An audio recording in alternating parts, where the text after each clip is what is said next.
Voilà. Donc il y a une chose certaine, c'est que le peuple juif, quand il attendait le Sauveur, lui il attendait un roi pour déloger tout l'Empire romain. Mais nous, qu'en est-il de nous? Et donc moi je suis parti sur la jeunesse. Même inconsciemment, on a tous, quand on était jeune, eu un super-héros. Alors moi, dans ma génération, c'était plutôt Zorro avec le sergent Garcia, le gros bonhomme, le gros sergent. Robin des Bois ou Thierry Lafronde, Rintintin. Alors j'ai Sacha, il doit se dire, oh, là, Thierry, il est relou sur sa bédite. C'est un gros relou. Mais Sacha, j'ai travaillé entre-temps, donc moi je connais vos super-héros. Donc pour les jeunes d'aujourd'hui, c'est Deadpool, Star-Lord, Doctor Strange, Spider-Man, Superman, Ant-Man, j'en connais un paquet, hein, et Capitaine Marvel. Et avant-hier, je demandais à Dylan, mais dis donc, t'as vu, j'en connais moi des super-héros et auxquels je ressemble. Et Dylan, il m'a dit, ben, tonton, le problème, c'est que t'es petit, t'es vieux, t'as plus de cheveux et t'as pas de muscles. Alors j'ai été servi, donc là je me suis rendu compte que c'était une question qu'il ne fallait plus que je lui pose. Alors, très tôt, quand on est jeune, on a besoin d'un intervenant qui puisse nous rendre justice. C'est pour ça qu'on a tendance à se choisir un ou des super-héros. Mais il y a aussi une chose évidente, si on a besoin d'un super-héros, c'est que déjà très jeune, nous sommes victimes d'une situation de l'homme imparfait soumis au péché. Ce qui veut dire en clair que nous naissons tous sous l'influence de l'ennemi de Dieu, c'est-à-dire Satan. En Romains 3,23, Paul nous dit « Car tous ont péché et sont privés de la gloire de Dieu. » Et en 6,23, le salaire du péché, c'est la mort. Cette position, fatalement, elle nous éloigne de Dieu, le Créateur de toutes choses, et nous condamne à la mort éternelle. Mais Dieu, dans sa bonté, nous a envoyés dans le monde, pour tous les hommes, nous a envoyé un sauveur et un roi. En Luc, en chapitre 10, versets 10 à 11, il nous dit « Mais l'ange leur dit, ne craignez point, car je vous annonce une bonne nouvelle qui sera pour tout le peuple le sujet d'une grande joie. C'est qu'aujourd'hui, dans la ville de David, il vous est né un sauveur, qui est le Christ, le Seigneur. »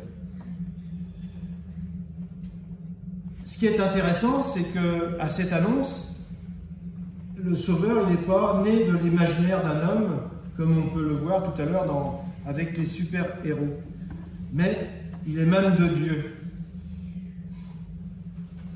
Et ce personnage, lui, ce n'est pas un personnage éphémère, mais c'est un personnage éternel.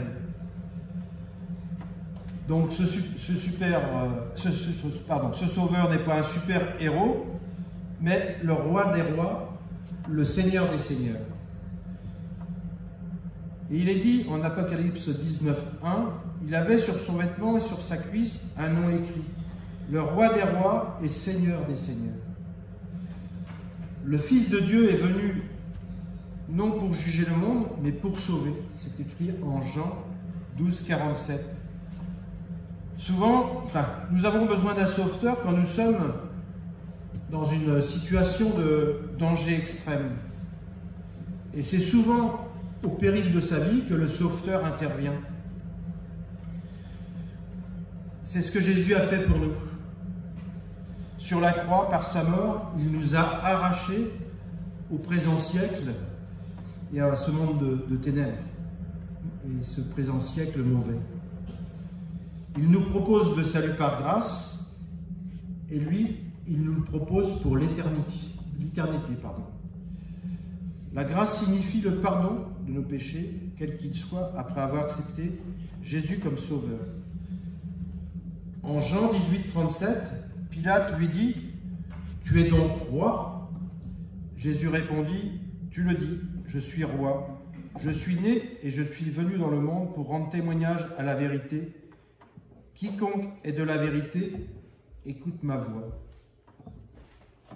En Romains 5, 18, 21, il est dit également, « Ainsi donc, de même que par une seule faute la condamnation a atteint tous les hommes, de même par un seul acte d'acquittement, la justification qui donne la vie s'étend à tout homme. En effet, tout comme par la désobéissance d'un seul homme, beaucoup ont été rendus pécheurs, beaucoup seront rendus justes par l'obéissance d'un seul. L'intervention de la loi a entraîné à la multiplication des fautes, mais là où le péché s'est multiplié, la grâce a surabondé. Ainsi, de même que le péché a régné par la mort, de même la grâce règne par la justice pour la vie éternelle, par Jésus-Christ notre Sauveur et notre Roi. » Rappelons-nous ce que répond Jésus à Pilate en Jean 18, 37. Pilate lui dit, « Tu es donc roi ?» Et Jésus répondit, « Tu le dis, je suis roi. » Je suis venu dans le monde pour rendre témoignage à la vérité. Quiconque est la vérité, écoute ma voix. J'ai fait une répétition, excusez-moi. C'est pourquoi nous devons d'autant plus nous attacher au message que nous avons entendu, de peur d'être entraînés à notre perte. En effet, puisque la parole annoncée par l'intermédiaire des anges a été confirmée et que toute transgression et toute désobéissance ont reçu une juste sanction, comment échapperons-nous si nous négligeons un si grand salut? Le salut annoncé d'abord par le Seigneur nous a été confirmé par ceux qui l'ont entendu. Jésus-Christ est le Sauveur et Roi pour l'éternité. Amen.